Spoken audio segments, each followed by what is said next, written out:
أعوذ بالله من الشيطان الرجيم. اقرأ باسم ربك الذي خلق خلق الإنسان من علق اقرأ وربك الأكرم الذي علم بالقلم علم الإنسان ما لم يعلم.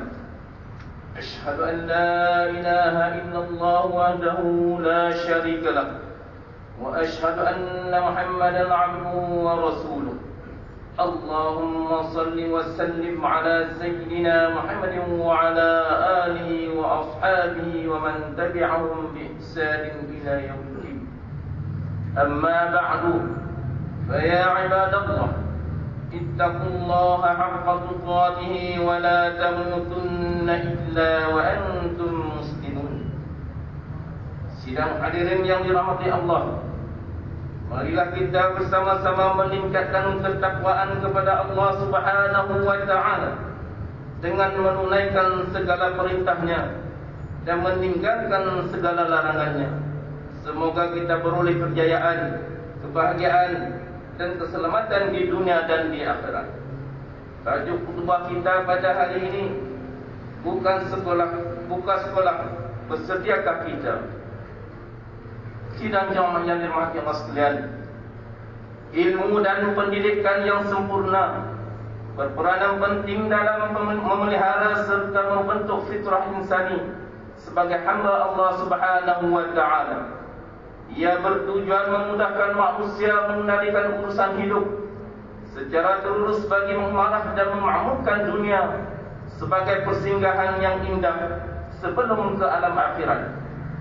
Kenyataan ini sejajar dengan pernyataan dalam sepotong hadis, laisa bi khairikum man taraka dunya min akhirati wa la akhirati bid dunya hatta yusiba minhuma jami'an fa inna ad-dunya balaghun ila al-akhirah wa la takunu kallan 'ala an-nas.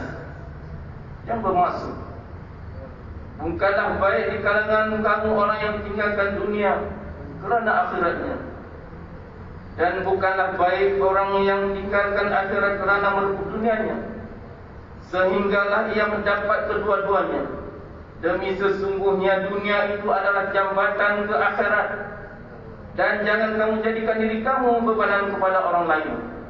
Hadis riwayat Ibnu Syakir. Berdasarkan kepada pengertian hadis ini, dapat disimpulkan bahawa Nabi SAW memberi peringatan kepada umat Islam supaya menuntut ilmu dan mencari keperluan hidup di dunia dan di akhirat, kerana segala amal, kerana penguasaan ilmu secara bijaksana akan memberi sumbangan serta manfaat terhadap segala amal dan usaha yang dilakukan demi mencapai kebahagiaan hidup di dunia dan di akhirat. Kaum muslimin yang dirahmati Allah sekalian, sesi persekolahan yang baru akan bermula pada 21 Mac 2022 di negara kita, khususnya di negeri Kedah, sedikit sebanyak menimbulkan debaran kepada murid-murid yang baru memasuki alam persekolahan dan juga para ibu bapa yang menghantar anak-anak ke sekolah dalam suasana pandemik COVID-19 masih berluasa. Namun demikian, kita harus ingat bahawa memulakan persekolahan bukan bermakna baru bermula proses pendidikan anak-anak atau murid-murid.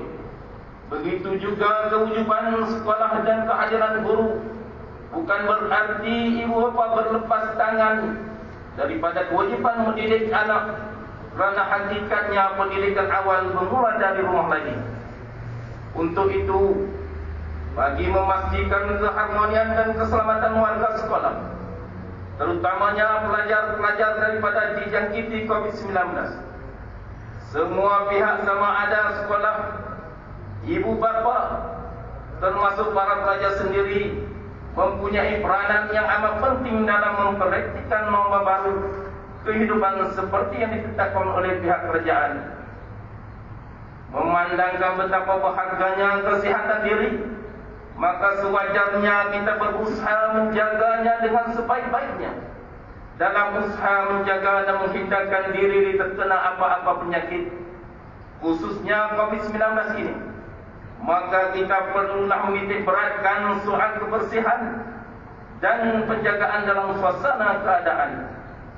Sebagai persediaan kepada pembukaan semula sesi persekolahan yang akan tiba nanti, adalah menjadi tanggungjawab pihak sekolah untuk memastikan persekitaran sekolah sentiasa dan berada dalam keadaan yang selamat untuk beroperasi dan segala peraturan dipatuhi oleh semua warga sekolah.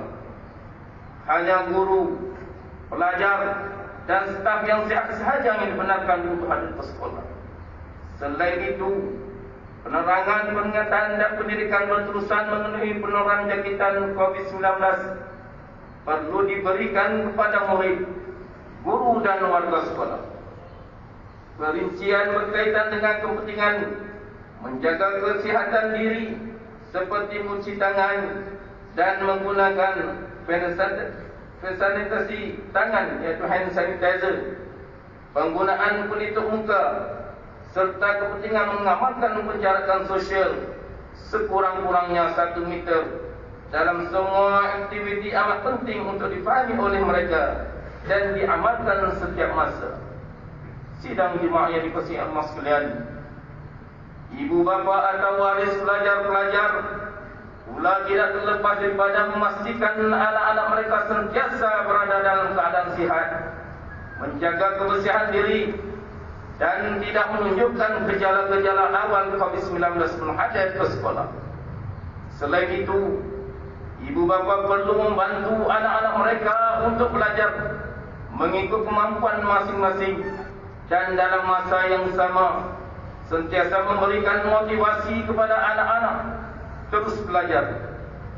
Ingatlah wahai jemaah sekalian, anak-anak adalah amanah Allah Subhanahu wa taala kepada kita. Adalah menjadi tanggungjawab kita untuk memastikan mereka mendapatkan pendidikan dengan sebaiknya dan dalam masa yang sama terpelihara daripada pandemik yang sedang melanda. Firman Allah Subhanahu wa taala dalam Al-Anfal ayat 27. A'udzu billahi minasy syaithanir rajim. Ya ayyuhalladzina amanu la taqulu Allaha war rasul wa taqulu amanatikum wa antum ta'lamun. Wahai orang-orang yang beriman, janganlah kamu mengkhianati, yaitu amanah Allah dan Rasulnya, dan janganlah kamu mengkhianati amanah-amanah kamu sedang kamu mengetahui salahnya. Selain itu, para pelajar pula hendaklah sentiasa mengamalkan pendekatan 3W dan mengelakkan 3S sebagai kebiasaan baharu dalam kehidupan seharian, terutamanya di sekolah-sekolah. Konsep 3W merangkumi segera mencuci tangan dengan air dan sabun, memakai pelitup separuh muka, dan konsep amalan termasuk mengelak bersalaman dan bersentuhan, serta mengamalkan etika batuk dan bersin dengan menutup hidung dan mulut ketika bersin dan batuk. Konsep mengelak 3S pula adalah menjadi kawasan-kawasan yang sesak, mengelak dari diri daripada kawasan yang sempit, dan mengelakkan diri daripada bersemayam atau bertutur sesama rakan-rakan dalam jarak yang dekat. Kaum muslimin dan umat Allah sekalian, marilah sama-sama kita mengambil iktibar daripada tindakan pertikaian wabak oleh Khalifah Umar Al-Khattab radhiyallahu anhu dalam membentuk keputusan untuk berpatah balik ke Madinah sebaik sahaja beliau mendengar kabar berlakunya wabak penyakit di bumi Syam. Beliau menegaskan dengan kata-kata yang bermaksud, ya betul, kami lari dari takdir Allah Subhanahu wa taala menuju kepada takdir Allah Subhanahu wa taala yang lain. Tidakkah kamu melihat sekiranya kamu memiliki seekor unta, kemudian kamu turun ke satu lembah yang mempunyai 2 sudut, salah satunya merupakan kawasan yang subur dan yang satu lagi merupakan kawasan yang tandus. Bukankah jika kamu memelihara unta tersebut di kawasan yang subur, maka kamu menjaganya dengan takdir Allah Subhanahu wa taala? Dan jika kamu melihara unta tersebut di kawasan yang tandus, maka kamu juga menjaganya dengan takdir Allah Subhanahu wa taala. Sebelum mengakhiri khutbah, marilah kita bersama-sama menghayati firman Allah Subhanahu wa taala surah Al-Baqarah ayat 155. A'udzu billahi minasy syaithanir rajim. وَلَنَبْلُوَنَّكُمْ بِشَيْءٍ مِنَ الْخَوْفِ وَالْجُوعِ وَنَقْصٍ مِنَ الْأَمْوَالِ وَالْأَنفُسِ وَالثَّمَرَاتِ وَبَشِّرِ الصَّابِرِينَ. Maksudnya, demi sesungguhnya kami akan menguji kamu dengan sedikit perasaan takut kepada musuh, dengan merasai kelaparan, dan dengan berlakunya kekurangan dari harta benda dan jiwa serta hasil tanaman. Dan berilah kabar gembira kepada orang-orang yang sabar.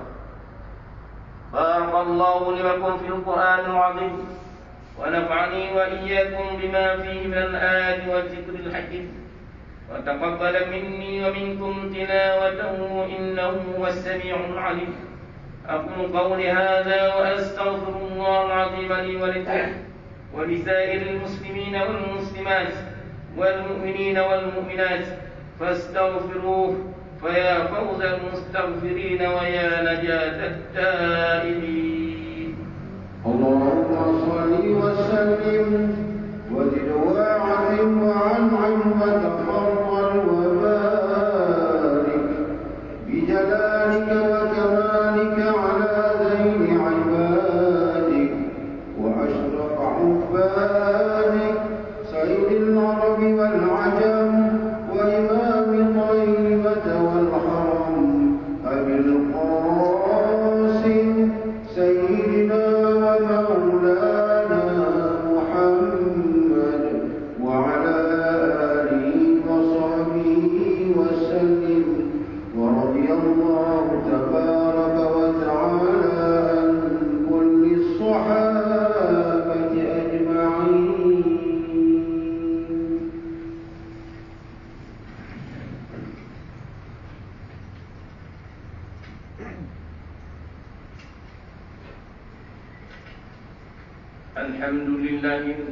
الحمد لله حمدا كثيرا كما أمر. أشهد أن لا إله إلا الله وحده لا شريك له وأشهد أن سيدنا محمدا عبده ورسوله. اللهم صل وسلم على سيدنا محمد وعلى آله وأصحابه أجمعين. أما بعد، فيا عباد الله، اتقوا الله من سماع اللغو فضول الخبر وانتهوا عما نهاكم عنه وزجر. فقال الله تعالى: أعوذ بالله من الشيطان الرجيم. يا أيها الذين آمنوا اتقوا الله ولتنظر نفس ما قدمت لغد واتقوا الله إن الله خبير بما تعملون.